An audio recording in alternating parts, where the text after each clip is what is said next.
Génesis capítulo 40.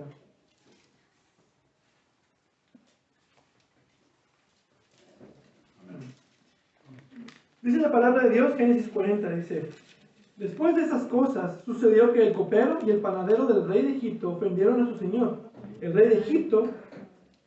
Faraón se enojó contra sus dos oficiales, contra el jefe de los coperos y contra el jefe de los panaderos, y los puso bajo custodia en la casa del capitán de la guardia, en la cárcel, en el mismo lugar donde José estaba preso. El capitán de la guardia se los asignó a José, y él le servía. Allí estuvieron bajo custodia por algún tiempo. Entonces el copero y el panadero del rey de Egipto estaban encerrados en la cárcel. Tuvieron ambos un sueño en una misma noche, cada uno su propio sueño, y cada sueño con su propia interpretación. Cuando José vino a ellos por la mañana y los observó, vio que estaban decaídos, y preguntó a los oficiales de Faraón que estaban con él bajo custodia en casa de su señor: ¿Por qué están sus rostros tan tristes hoy? Y ellos le respondieron: Hemos tenido un sueño y no hay nadie que lo interprete. Entonces les dijo José: ¿No pertenecen a Dios las interpretaciones? Les ruego que me lo cuenten. Contó pues el jefe de los coperos su sueño a José y le dijo: En mi sueño vi que había una vid delante de mí, y en la vid había 3 ramas, y al echar brotes aparecieron las flores, y sus racimos produjeron uvas maduras. La copa de Faraón estaba en mi mano, así que tomé las uvas y las exprimí en la copa de Faraón, y puse la copa en la mano de Faraón. Entonces José le dijo: Esta es su interpretación. Los 3 sarmientos son 3 días. Dentro de 3 días Faraón levantará su cabeza, le restaurará su puesto, y usted pondrá la copa de Faraón en su mano, como lo acostumbraba antes cuando era su copero. Solo le pido que se acuerde de mí cuando le vaya bien, y le ruego que me haga el favor de hacer mención de mí a Faraón y me saque de esta casa, porque la verdad es que yo fui secuestrado de la tierra de los hebreos, y aún aquí no he hecho nada para que se pusieran en el calabozo. Cuando el jefe de los panaderos vio que había interpretado favorablemente, dijo José: Yo también vi en mi sueño que había 3 cestas de pan blanco sobre mi cabeza. Sobre la cesta de encima había toda clase de manjares hechos por un panadero para Faraón, y las aves los comían de la cesta sobre mi cabeza. Entonces José respondió: Esta es su interpretación. Las 3 cestas son 3 días.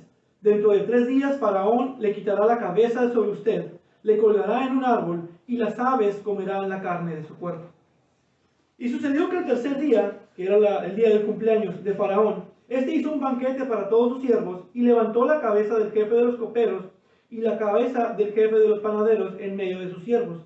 Y restauró al jefe de los coperos a su cargo de copero, y éste puso la copa en manos de Faraón, pero ahorcó al jefe de los panaderos, tal como les había interpretado José. Pero el jefe de los coperos no se acordó de José, sino que se olvidó de él. Hasta aquí la lectura de la palabra en esta mañana. Vamos a orar. Padre y Dios eterno, Dios bendito, tu palabra es viva y eficaz, más cortante y más penetrante que una espada de 2 filos. Te pido que tú nos hables en esta mañana, que tú nos instruyes, que tú nos animes, que tú, por medio de tu palabra, nos ayudes a entender que toda situación, que toda dificultad en esta vida, que todo mal momento que pudiéramos pasar, tú lo tienes gobernado, está dentro de tus planes y es para nuestro bien. Gracias te damos por tu palabra y damos gracias por tu Espíritu Santo que está en nosotros y podemos entender esto y podemos verlo. Gracias te damos y te pedimos esto en cada uno de nosotros. Amén. Bueno, hemos estado estudiando la vida de José, una de las historias más dramáticas de las Escrituras, y una característica por la que José es conocido comúnmente es como el intérprete de sueños. Y cuando empezamos esta 10ª porción de la narrativa del Toledot, o las historias de las generaciones de Génesis, observamos que la vida de José es una que muestra la providencia de Dios en medio de pruebas y de tribulaciones.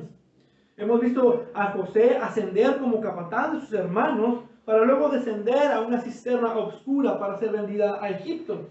Observamos a José subir como el esclavo de Potifar, a ser segundo después de Potifar, encargado de toda la casa de Potifar, para luego descender como prisionero en un calabozo.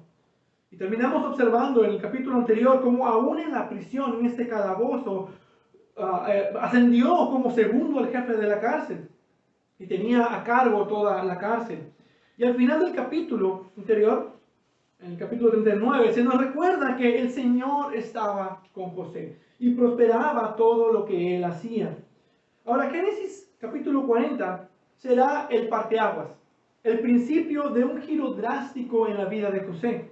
La llegada de los dos oficiales de Faraón a prisión significa que las cosas comenzarán a cambiar para José. Verán, el Señor no solo estaba con José en medio de sus difíciles situaciones, sino que el Señor también está trabajando en él. Está trabajando en su vida, en su carácter, detrás de escenas para su beneficio. ¿No te genera confianza eso?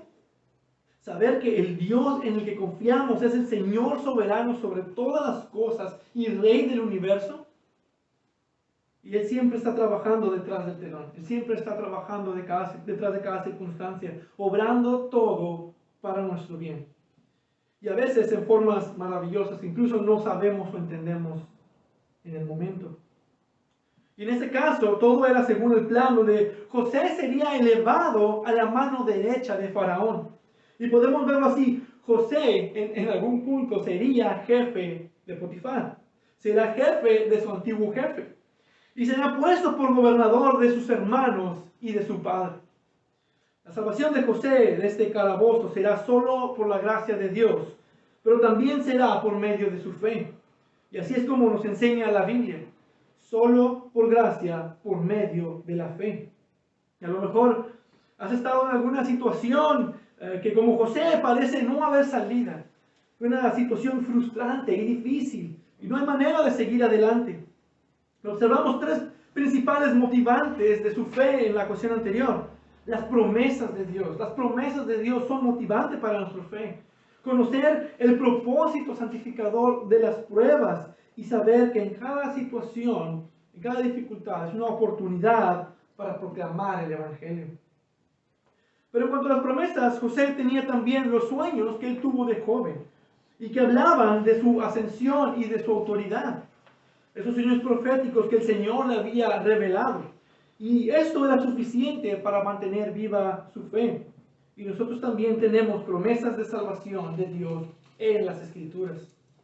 Y estas también prometen que en su tiempo nosotros seremos elevados a la misma presencia de Dios.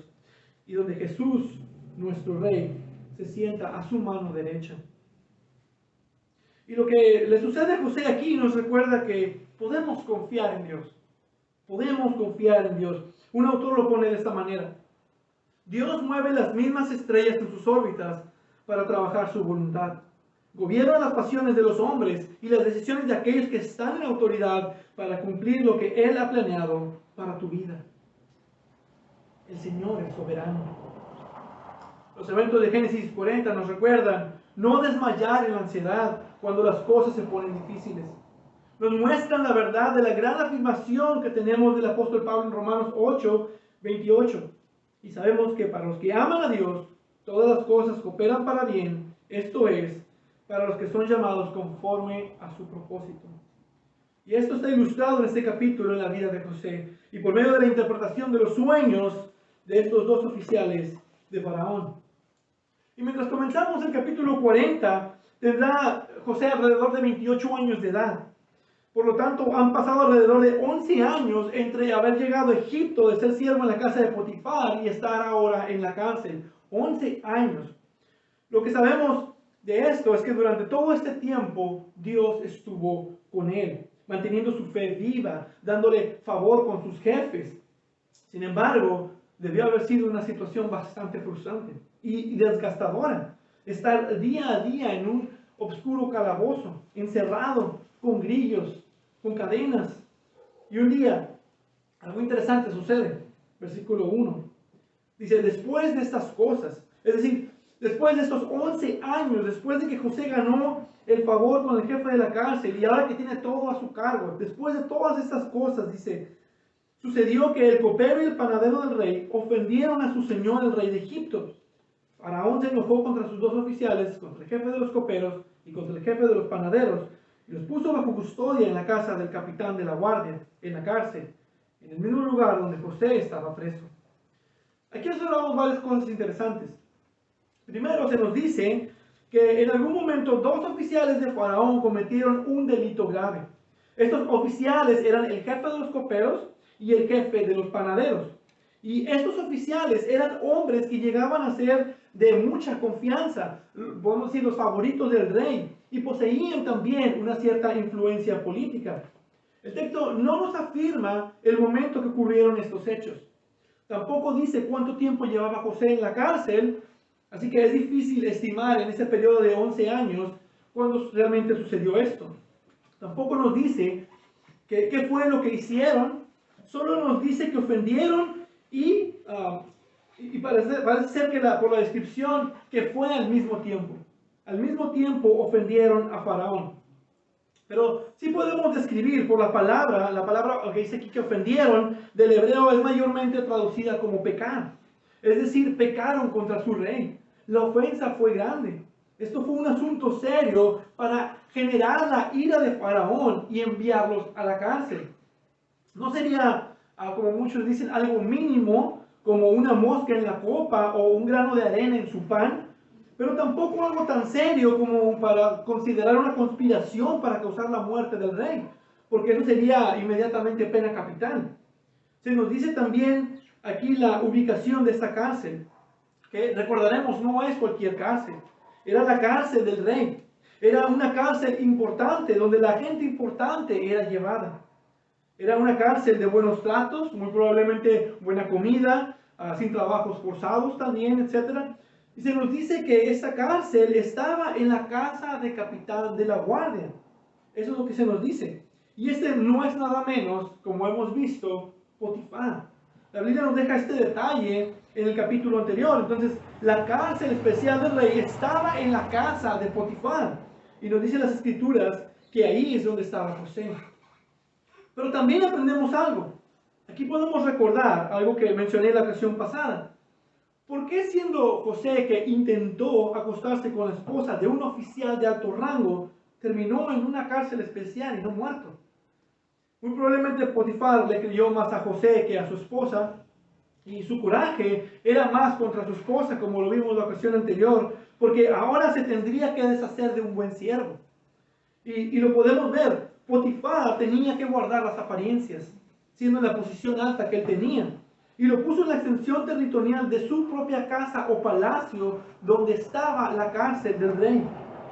Y aún más, observen el versículo 4, dice, el capitán de la guardia se los asignó a José y él le servía. Esto demuestra la confianza que Potifar, el capitán de la guardia, aún le tenía a José. No solo no se olvidó de las virtudes de José y de su carácter íntegro, y con esto nos demuestra que realmente él sabía que José era inocente. Finalmente observamos que estos dos oficiales son puestos tras las rejas bajo el cuidado de José. José ahora va a estar encargado de ellos y de su cuidado. Ahora, cuando estos oficiales de alto rango son puestos en la cárcel, los registros muestran que no son muy bien tratados por los demás presos. Cuando otros presos de alta sociedad o que tienen un alto puesto, los demás presos los empiezan a tratar mal. Mayormente son burlados o son maltratados, insultados.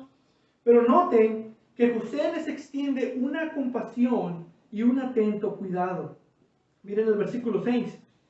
Cuando José vino a ellos por la mañana y los observó, él iba a verlos cómo habían amanecido. Él iba a cuidar de ellos, a estar pendiente de ellos. Se preocupaba por ellos. Y al verlos tristes les pregunta por eso. Él estaba pendiente y notando cada situación con una preocupación genuina, como si ellos fueran sus huéspedes. Y lo que vemos aquí es que él sigue creciendo en carácter. En José observamos a un hombre más servicial, vemos a un hombre más humilde, decoroso, amable. Él está creciendo como resultado de sus sufrimientos. ¿No les parece verdad que somos tentados por nuestros sufrimientos a dejar de preocuparnos por los sufrimientos de otros?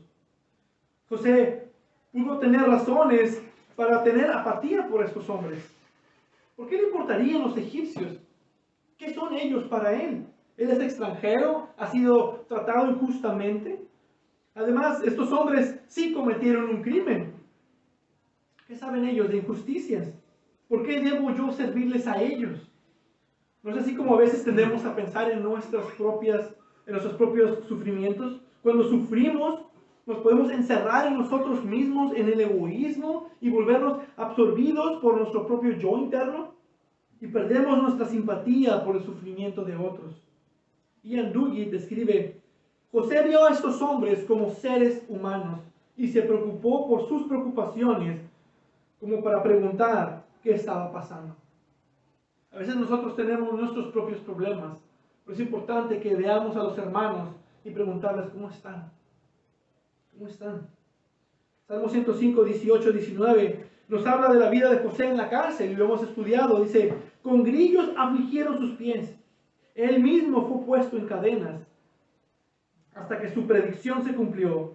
La palabra del Señor lo puso a prueba. Él estaba siendo probado, él estaba en la aflicción, él estaba en una situación difícil y él va a preocuparse por los que tenía a cargo. Y les preguntan, ¿cómo están?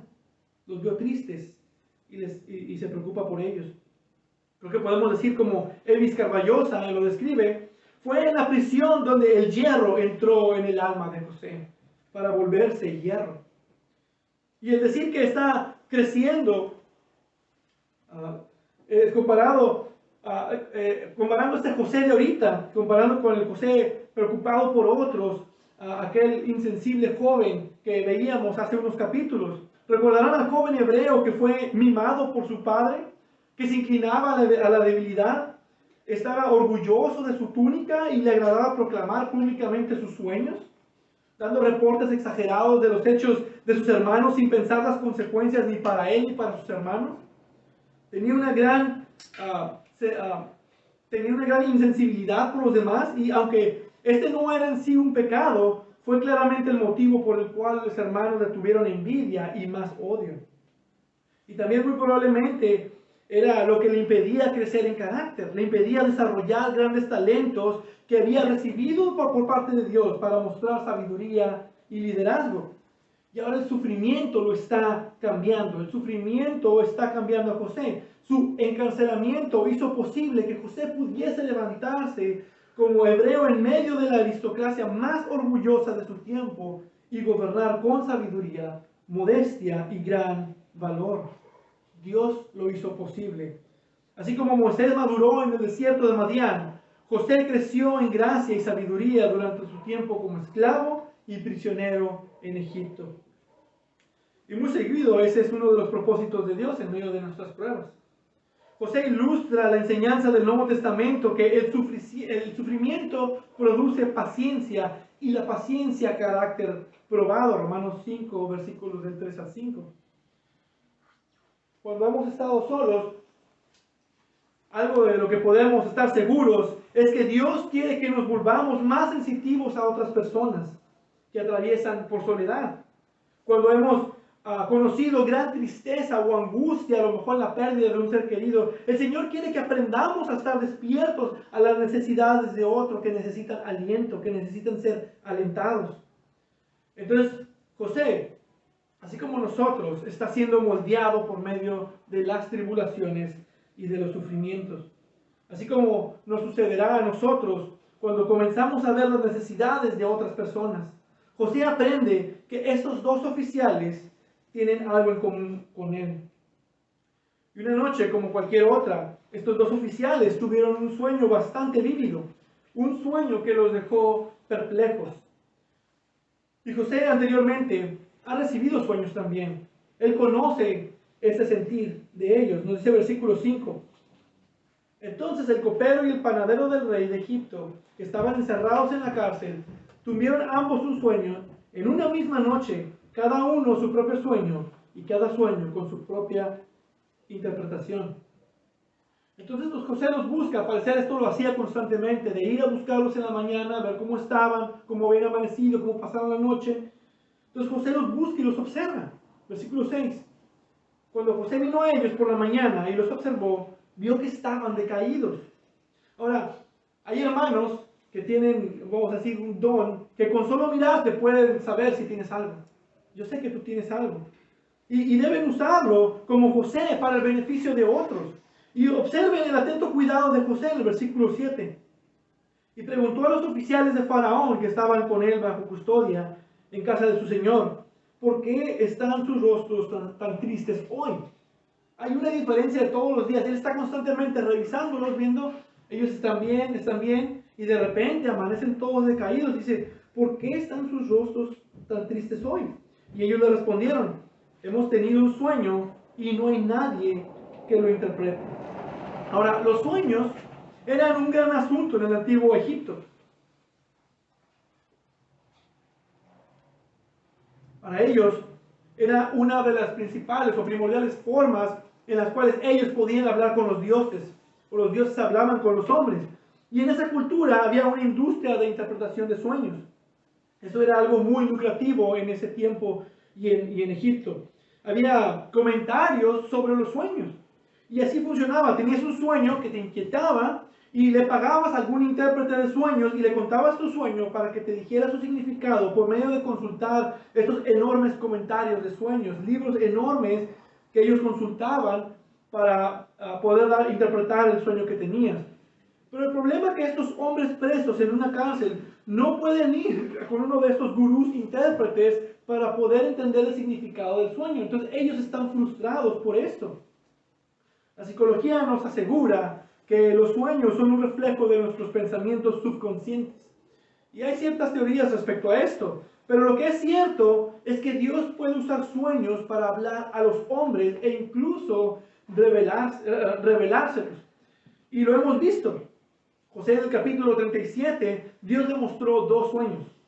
Jacob recibió un sueño cuando huía de su casa en Génesis 28, la famosa escalera de Jacob, como se le conoce. Ahora, en estas situaciones, Dios mismo es quien da la interpretación. En estos sueños de revelación del Antiguo Testamento también podemos pensar en Zacarías y sus 8 sueños o visiones, que también tuvo su intérprete. Cada ángel le iba interpretando cada uno de sus sueños. Cuando Dios da sueños así, no solo da el sueño, sino también da la interpretación del sueño. Y esto es lo que José apunta en el versículo 8. Entonces José les dice, ¿no pertenecen a Dios las interpretaciones? Si hay una revelación de un sueño, solo Dios puede dar su significado, solo Dios puede interpretarlo. ¿Por qué solo Dios puede interpretar un sueño que es una revelación? O en otras palabras, decir el futuro. Porque Dios no solo es quien envía el sueño, sino que es el único que conoce el futuro. Es el único que puede decir lo que sucederá, porque soberanamente lo controla. Y esta es una de las razones por la cual un cristiano nunca jamás debería consultar a una divina o a un intérprete de sueños. Ellos no conocen la verdad, mucho menos conocen el futuro. Más bien deberían ser considerados siervos del diablo, quien astutamente atrae al cansado y al necio que busca de ellos para apoyarse. Dios es eterno y solo Dios conoce el futuro. Él es soberano, Él controla la historia. De hecho, podemos decir que todo el futuro fue planeado por Él desde la eternidad pasada. Su voluntad soberana es la causa de todas las cosas, a la alabanza de la gloria de su gracia. ¿Y cómo puedes saber el futuro? La respuesta es simple, leyendo tu Biblia. ¿Cómo puedes saber las cosas que vendrán? El futuro que necesitas saber está allí escrito por el escritor de la historia. Solo Él es el intérprete del futuro y nos ha revelado el futuro en su palabra escrita. Lo principal que debemos saber es el propósito de Dios en salvar a pecadores por medio de su Hijo, el Señor Jesucristo. Si queremos encontrar el significado en nuestras vidas, en momentos difíciles, es lo mismo que estamos aprendiendo de José en este momento. Y es lo que necesitamos entender, que es lo que Dios está haciendo en las circunstancias futuras. Cuando sea que pasen estas circunstancias, necesitamos saber que Jesús un día regresará. Un día regresará y que habrá un juicio a los vivos y de los muertos. No importa qué postura escatológica tengas, Cristo regresará. Él vendrá por los suyos y viviremos en su presencia por toda la eternidad. Ahora, Hebreos 1:1 está reconociendo que antes de la venida de Jesús había una amplia diversidad de forma en la que Dios revelaba su palabra. Dice, Dios habiendo hablado hace mucho tiempo, en muchas ocasiones y de muchas maneras a los padres por los profetas, dice, indudablemente se incluía en esta lista los sueños de revelación. Entonces en el Antiguo Testamento había una variedad de formas de revelación de la palabra de Dios. Pero en el versículo 2 de Hebreos 1 dice, en estos últimos días nos ha hablado por su Hijo.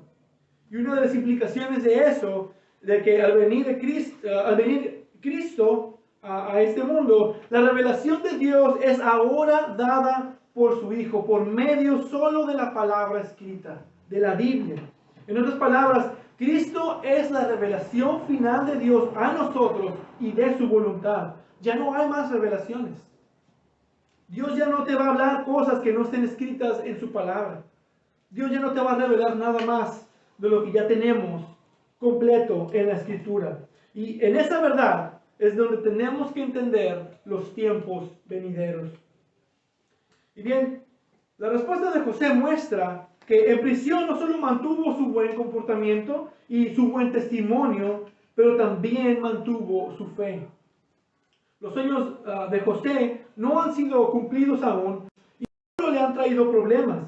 Pero aún en medio de sus prisiones, él está confiando en la palabra de Dios. Y él está confiando que estos sueños un día llegarán a ser realidad.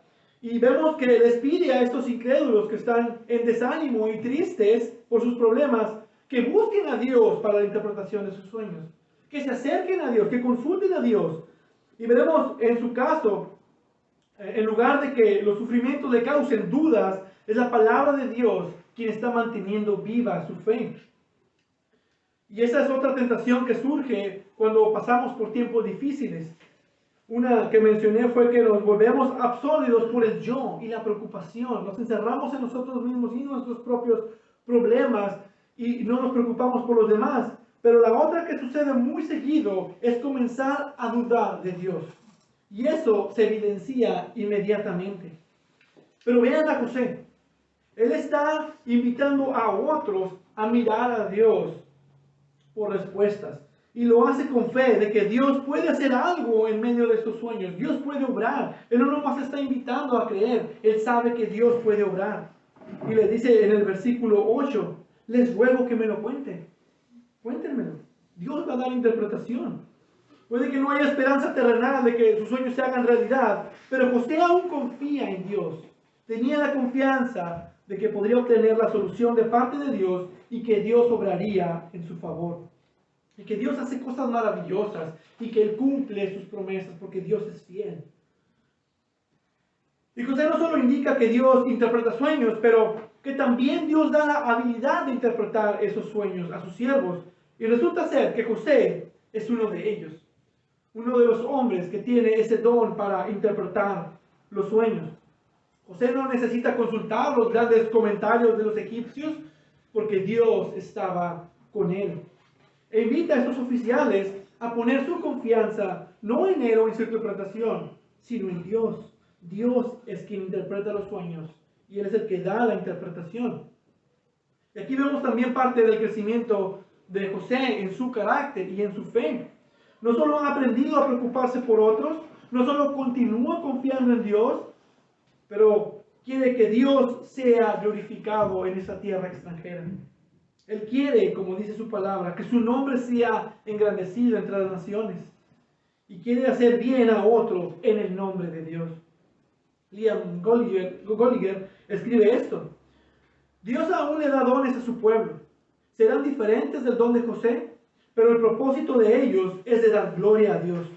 Nos da dones para comunicar, para hospitalidad o de servicio, para que le seamos útiles a Él y a otras personas. Somos de testimonio para la gloria de Dios, pero también somos de bendición para otros. Deberíamos aprender de José en tener un enfoque centrado en Dios en nuestras vidas y ser capaces de discernir cuando Dios abre una puerta de oportunidad de servicio, aun cuando esa puerta involucra un gran paso de fe y dependencia de Dios. Y bien, la respuesta de José a esos oficiales nos recuerda considerar nuestras pruebas como una oportunidad para servir y para glorificar a Dios. Es uno de los grandes mensajes en la vida de José. Por supuesto que nadie quiere tener sufrimiento en su vida, pero cuando llegan debemos tener la interpretación de eso, que la misma Biblia nos da. Y la interpretación de las pruebas en tu vida es esta: que Dios está moldeando tu carácter. Por medio de esas situaciones, Él te está santificando. Te está dando oportunidad también para dar testimonio de Él y de su obrar, para su gloria. Quiere que ayudes a otros con tus dones y por medio de ese servicio permitir que otros vean la verdad de Dios por medio de ti, de tu vida y de tus circunstancias. Entonces ellos sienten la confianza de que le pueden platicar su sueño a José. Y se lo relatan a José, le platican el sueño. Y el primero que se anima a hacerlo es el copero, versículo 9. Contó pues el jefe de los coperos su sueño a José y le dijo: en mi sueño vi que había una vid delante de mí y en la vid había tres ramas. Y al echar brotes aparecieron las flores y sus racimos produjeron uvas maduras. La copa de Faraón estaba en mi mano, así que tomé las uvas y las exprimí en la copa de Faraón y puse la copa en la mano de Faraón. En el sueño estaba una vid, y esto tiene cierta relación con la ocupación del oficial de Faraón. Ahora, él era en su mayor parte quien servía el vino. Lo probaba para asegurar que no estaba envenenado y ponía la copa en la mano, personalmente en la mano de Faraón. Y la interpretación que José le da del sueño es uno favorable. Versículo 11. Entonces José les dijo: esta es su interpretación. Los 3 sarmientos son 3 días. Dentro de 3 días Faraón levantará tu cabeza, le restaurará su puesto y usted le pondrá la copa de Faraón en su mano como acostumbraba antes cuando era su copero. En otras palabras, él sería restituido. La interpretación parece bastante sencilla para José. Prácticamente el copero en 3 días sería llevado a su posición como copero de Faraón y reanudaría su trabajo en aquella posición de privilegio. Ahora, el levantar la cabeza es una expresión de aceptación de un siervo. Un siervo llegaba delante del rey y se postraba con rostro al suelo y el rey le levantaba la cabeza. Esto era una imagen de justificación y en este caso el perdón de los pecados, una readmisión a una relación con él y de servicio. Ahora, oyendo la interpretación tan favorable del copero, también el panadero también quería que le interpretaran su sueño.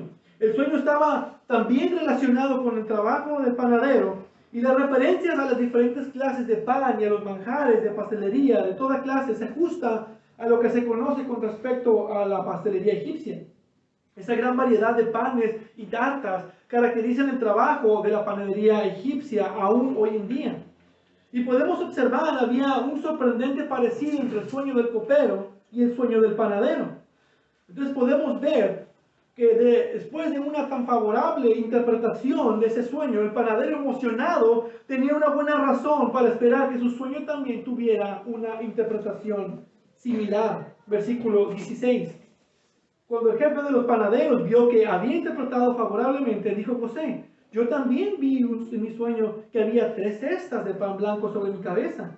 Sobre la cesta de encima había toda clase de manjares hechos por un panadero para Faraón, y las aves los comían de la cesta sobre mi cabeza. Ahora, la emoción del panadero dejó fuera algo que está diferente del sueño, y era que las aves se comían el pan, mientras que nadie más que Faraón tomaba del vino de la copa, del vino y la copa. La escena del sueño parece bastante frustrante y sorprendente. Las aves podían comer el pan como si nadie las molestara. Es como si los panes estuvieran preparados para las aves en lugar de haber sido preparados para Faraón. Y parece ser que el panadero era incapaz de ahuyentar esas aves. No había forma de detener que las aves comieran ese pan. Y su interpretación no es nada agradable tampoco. Y por la gracia de Dios, usted también puede interpretar este sueño, versículo 18. Entonces José respondió: esta es su interpretación. Las 3 cestas son 3 días. Dentro de 3 días, Faraón levantará de sobre ti tu cabeza, le colgará en un árbol y las aves comerán la carne de su cuerpo. Podemos ver la desagradable interpretación del sueño del panadero. Su cabeza también sería elevada, pero su elevación sería mediante la decapitación. Aunque la decapitación era algo poco común en Egipto, el ser colgado en un árbol sin cabeza, ser colgado en una horca era común como una pena capital. Ahora él sería colgado en un árbol sin cabeza y las aves de rapiña vendrían y comerían su cuerpo. Ahora, aquí también podemos ver más del carácter que está siendo formado en José, en su valentía de hablar la verdad, de dar la interpretación real, a pesar de que era una mala noticia para el oficial egipcio. El hablar la verdad con claridad y con audacia. Está dispuesto a hablar la verdad que le ha sido revelada a él por Dios. Y si bien no somos intérpretes de sueños, sin embargo, hermanos, tenemos un mensaje de mayor urgencia que debemos comunicar al mundo a nuestro alrededor. Y como el mensaje de José, estos oficiales de alto rango en prisión, nuestro evangelio es una espada de doble filo, donde serán de buenas noticias para salvación para unos, pero de condenación para otros. Dios es soberano en la salvación, pero es por fe para salvación o por incredulidad para perdición. Y esa fe o falta de fe traerá dos resultados totalmente distintos. Y así como José, nosotros debemos ser honestos con el mensaje, no solo por fidelidad a Dios primeramente, sino por amor a los demás. Es como el bombero, quien se lanza a las llamas para salvar a otros. Es su deber. Y es nuestro deber compartir este mensaje sin adulterar, porque muchos morirán quemados.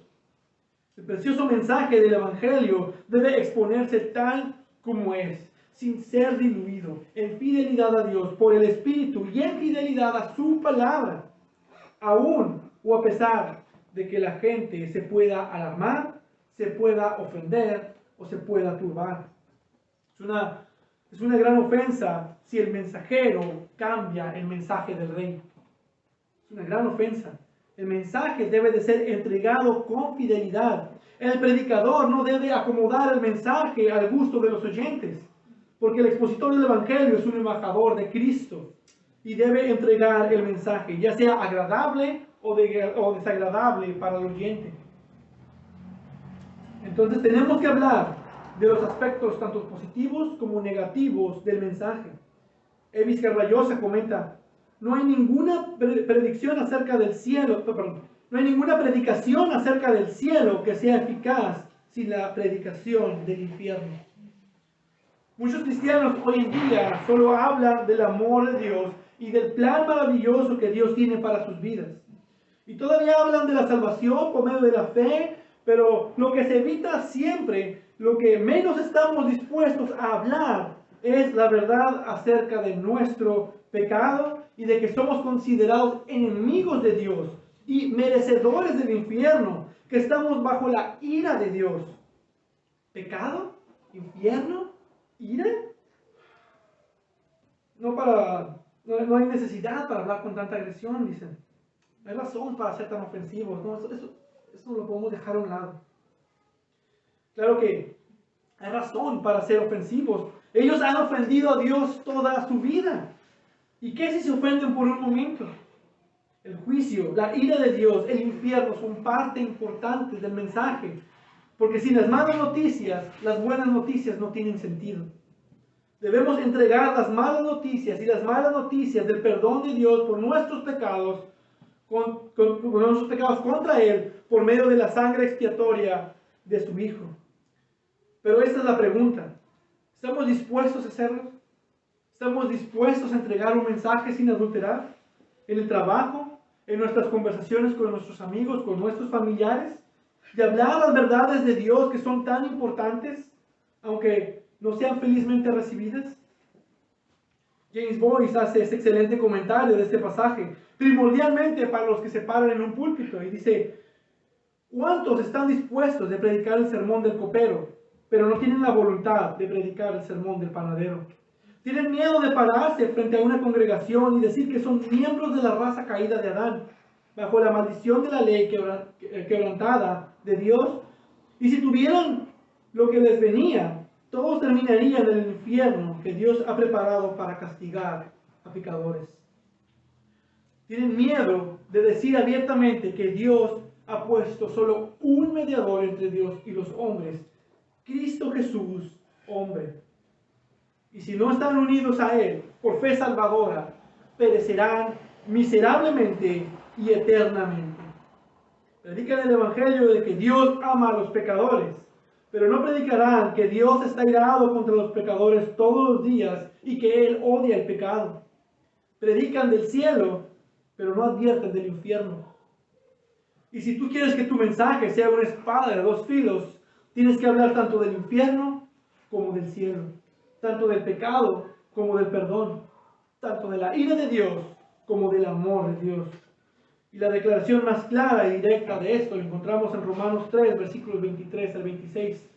Una excelente declaración del Evangelio: por cuanto todos pecaron y no alcanzan la gloria de Dios, todos son justificados gratuitamente por su gracia, por medio de la redención que es en Cristo Jesús, a quien Dios exhibió públicamente como propiciación por su sangre a través de la fe, como demostración de su justicia, porque en su tolerancia Dios pasó por alto los pecados cometidos anteriormente, para demostrar en ese tiempo su justicia, a fin de que Él sea justo y el que justifica al que tiene fe en Jesús. Tanto del pecado, como de la justicia, como de la justificación y el perdón. Y bien, la interpretación del sueño del copero ofreció una buena providencia, no solo para el copero, sino también para José. Muchos tienden a pensar en el copero como un sirviente, como un mayordomo, pero es muy lejos de ello. La posición del copero en el mundo antiguo, y de hecho en todas las sociedades de realeza, no solo era de mayordomo, pero de un hombre poderoso, rico e influyente, y quien tenía acceso directo al rey. Y aunque le servía, también era uno de sus principales consejeros. Consideremos a Nehemías en el libro de Nehemías, quien fue copero del rey Artajerjes de Persia. Y él tenía conversaciones con el rey y él le aconsejaba, y hasta fue hecho gobernador por el mismo rey. Entonces, ese no era un puesto de un siervo oficial de alta posición. Solo imagínate la confianza. El copero era quien tenía la responsabilidad de preparar y de supervisar la preparación de los vinos. Y tenía que probarlos antes de darlos al rey, exponiendo su propia vida a favor del rey en caso de que alguien quisiera envenenarlo. El ser copero del rey era una labor honorable y digna de ser reconocida. Y con esta situación, José concluye su buena interpretación del copero con una petición. Versículo 14. Solo le pido que se acuerde de mí cuando le vaya bien, y le ruego que me haga el favor de hacer mención de mí a Faraón y me saque de esta casa. Ahora, muchos atribuyen incorrectamente este actuar de José. Algunos intérpretes judíos dicen que José está demandando como una forma de pago por su servicio. Yo te traduje, ahora tú tienes que hacer esto por mí, lo cual es incorrecto. Otros dicen que a pesar del carácter íntegro de José, él está actuando en incredulidad, porque Dios podía obrar fuera de estos oficiales paganos. Pero la verdad del asunto es que aunque Dios puede obrar aún sin intervención de algún ser humano en absoluto, y esto lo podemos ver inmediatamente en la zarza ardiente con Moisés. Sin embargo, Dios usa hombres piadosos e incluso paganos para ejecutar su voluntad. Y Dios, por medio de enviar a estos dos hombres paganos a prisión, precisamente en la misma cárcel que José, darle sueños a ambos en la misma noche, darle a José su interpretación y acomodó todo en su lugar. Dios está obrando a favor de José y de su pueblo. Y José sabía esto. ¿Y saben por qué? Porque el Señor estaba con José y José lo sabía. José sabe que Dios puede obrar en medio de esto. Y lo tiene más claro por la razón del sueño. Dios puede usar esto para liberarme. Y Él toma esa oportunidad. Si no es la voluntad de Dios, esta puerta simplemente se cerrará. Pero en su tiempo Él puede abrir otra puerta. O como en el caso de José, será la misma puerta que estará abierta, solo tardará en ser abierta. Pero entonces, ¿cuál es la petición de José? Le dice, y le ruego que me haga el favor de hacer mención de mí a Faraón y me saque de esta casa. Tú vas a salir Ya te di la interpretación, en 3 días tú vas a ser restaurado, tú vas a estar ahí con Faraón, serás de su confianza, y te pido que acuerdes de mí, acuérdate de mí, menciona mi caso delante de Faraón, ahí en alguna conversación, saca mi tema, y da la razón para que le explique a Faraón acerca de la injusticia hecha con él en una forma de resumen. Versículo 15. Porque la verdad es que yo fui secuestrado de la tierra de los hebreos, y aún aquí no he hecho nada para que me pusieran en el calabozo. Ahora, la petición de José nos recuerda que mientras los cristianos debemos soportar nuestros sufrimientos pacientemente, no hay absolutamente nada de malo en usar medios legales y legítimos para ganar un alivio.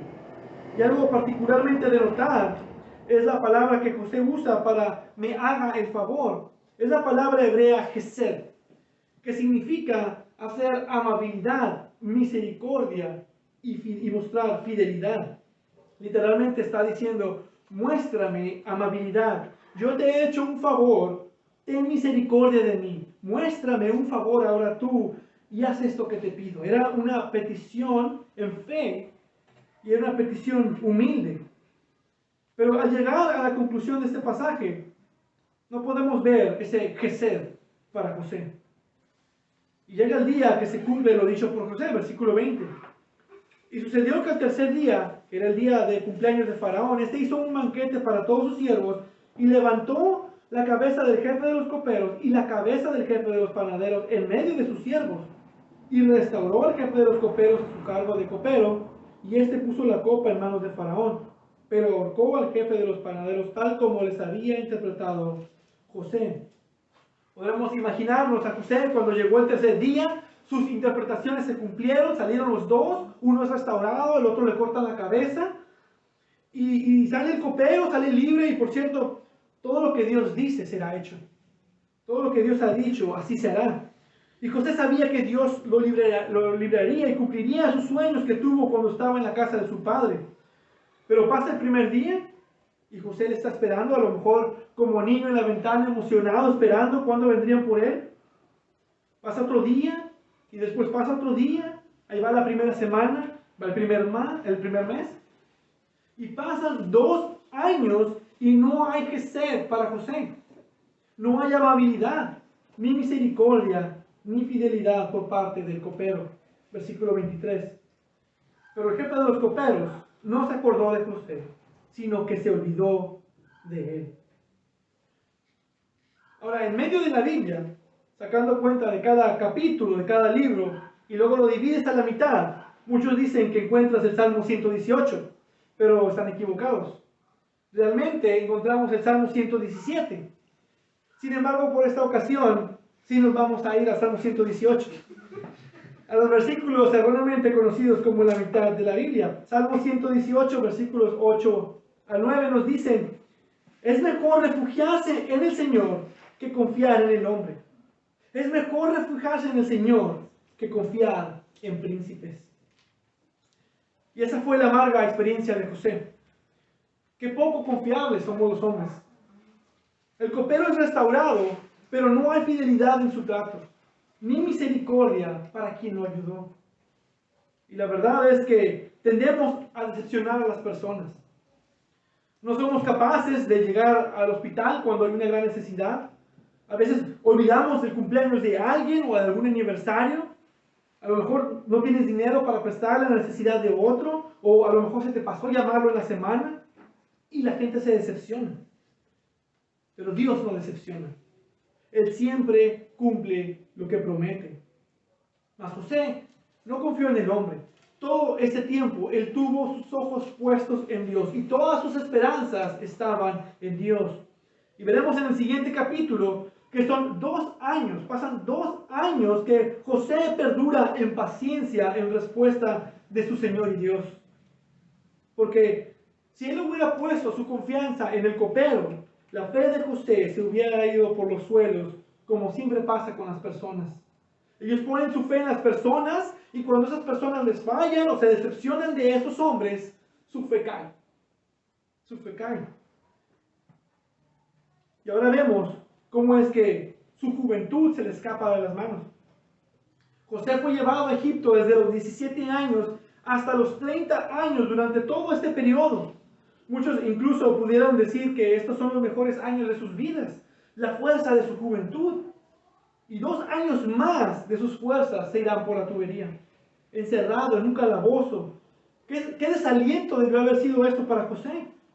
Sin embargo, en su tiempo, esperando, Dios estuvo con José, aún moldeando su carácter para los retos y oportunidades que vendrían después.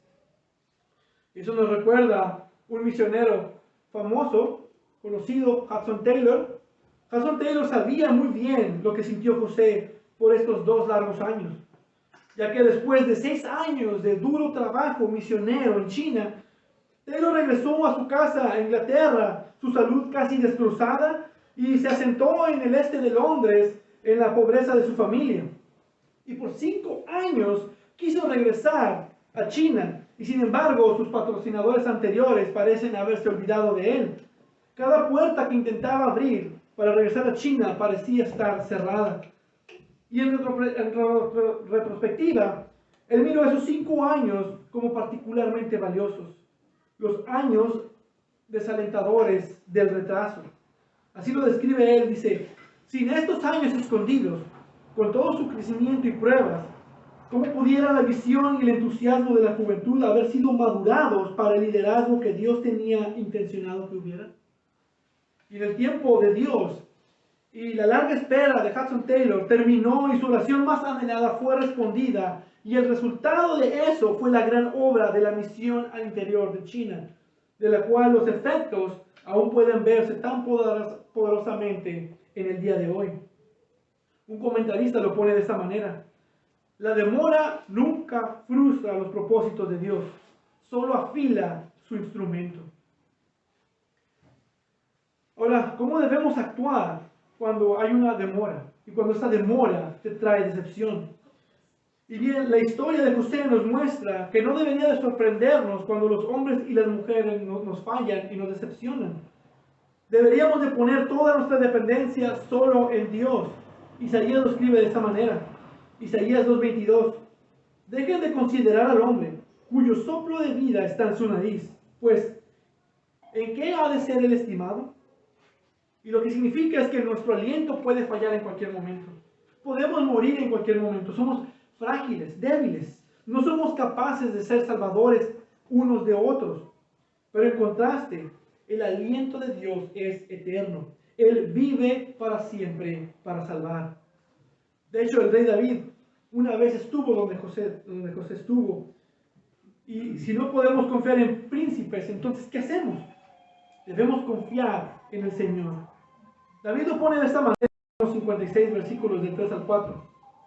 En el día que temo, yo en ti confío. En Dios, cuya palabra alabo, en Dios he confiado, no temeré. Así que cuando estés desanimado, cuando estés en duda, no pongas tu fe en los hombres. Los hombres no pueden salvar. Los hombres te van a fallar y te van a decepcionar. Mas pon tu confianza en Dios, quien es poderoso para salvar. Pon tu confianza en su palabra, en sus promesas que son fieles. Él es fiel. Y después espera aún más en oración y en dependencia a Él, porque Él responderá. Esperemos en sus tiempos nuestra liberación. Y no solo es verdad que de alguna manera u otra recibiremos lo que buscamos de acuerdo con la palabra de Dios, sino que el resultado será la esperanza se mantendrá viva en nosotros. Ese será el resultado. Aquí están los famosos versos de Isaías 40. ¿Por qué dices Jacob y afirmas Israel? Escondido está mi camino del Señor y mi derecho pasa inadvertido a mi Dios. ¿Acaso no lo sabes? ¿Es que no lo has oído? El Dios eterno, el Señor, el creador de los confines de la tierra, no se fatiga ni se cansa. Su entendimiento es inescrutable. Él da fuerzas al fatigado, y al que no tiene fuerzas aumenta el vigor. Aún los mancebos se fatigan y se cansan, y los jóvenes tropezan y vacilan. Pero los que esperan en el Señor renovarán sus fuerzas. Se remontarán como con alas como las águilas. Correrán y no se cansarán. Caminarán y no se fatigarán. Cuando pensamos en la fe de José en Dios, lo que hacemos es ver la petición al copero y lo hacemos en nuestra oración al Señor. Solo te pido que te acuerdes de mí. Eso debe ser nuestra oración. Si tú no tienes a Cristo en tu corazón, solo te pido, Señor, que te acuerdes de mí. Muéstrame tu fidelidad. Muéstrame tu misericordia. ¿Y no nos recuerda estas palabras, las palabras del ladrón en la cruz? Cuando él vio su salvación en Jesús, volteando a un lado, vio su salvación en Jesús y dijo: Jesús, acuérdate de mí cuando vengas en tu reino. Entonces Jesús se voltea. Qué maravilloso debió haber sido eso. Jesús se voltea y dice: en verdad te digo, hoy estarás conmigo en el paraíso. Es certero. Si tú crees en Jesús, cuando pedimos a Dios que nos muestre su misericordia, que nos muestre su fidelidad. De hecho, Salmo 136 nos da esa confianza. Den gracias al Señor porque Él es bueno, porque para siempre es su misericordia. Si tú confías en el Evangelio, podrás contar con las misericordias del pacto de gracia de Cristo Jesús. El Hijo de Dios encarnado, quien vino a vivir en este mundo pecador, despreciado por los suyos, traicionado por sus cercanos, despojado de su túnica como José, en sufrimiento en medio de una cruz. Él vino a morir por tus pecados, para que creyendo en Él tengas perdón de pecados. Y Él ha resucitado y Él vive. Él es un Dios vivo. Y si confías solo en Jesús, Jesús jamás se olvidará de ti. Él jamás te olvidará. Él jamás fallará en salvar a pecadores que confían en Él. Él siempre estará contigo y jamás te decepcionará. Y aún en medio de la tribulación, en medio de la oscuridad, confía que si hay alguna demora en alguna respuesta, ese retraso está gobernado por una fidelidad de pacto y una misericordia que es para siempre.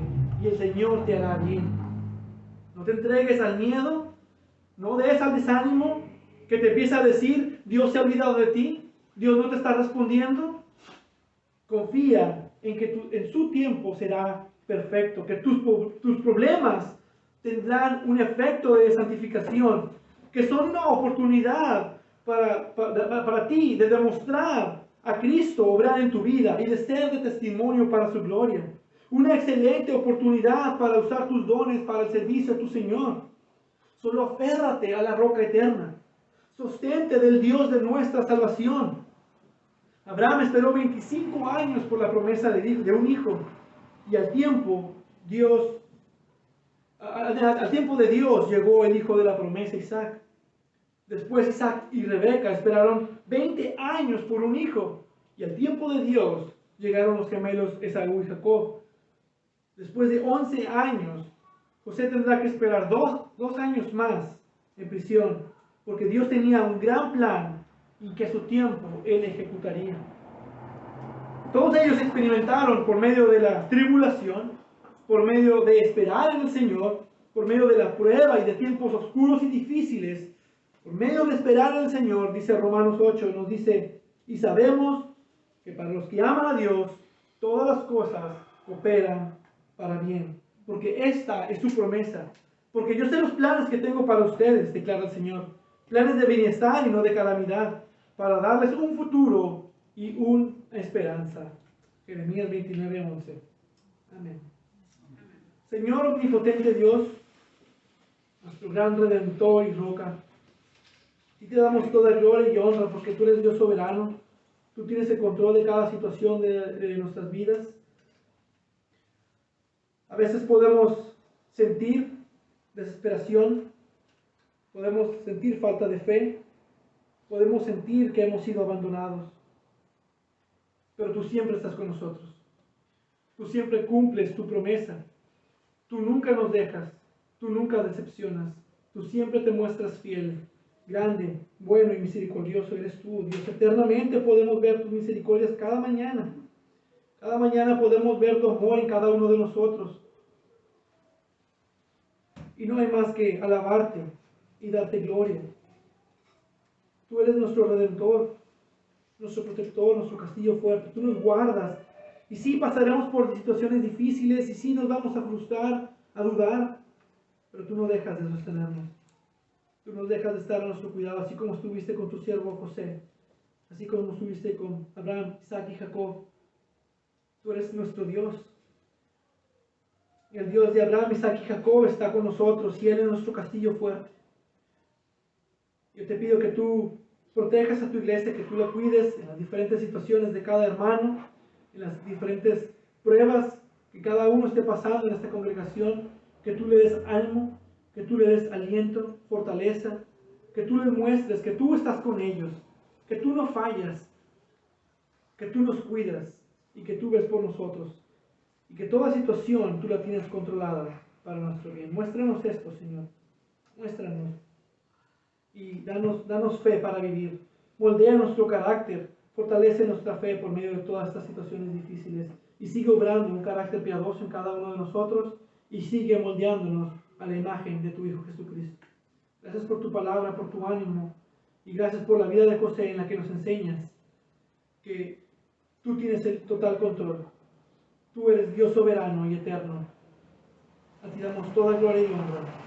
Amén.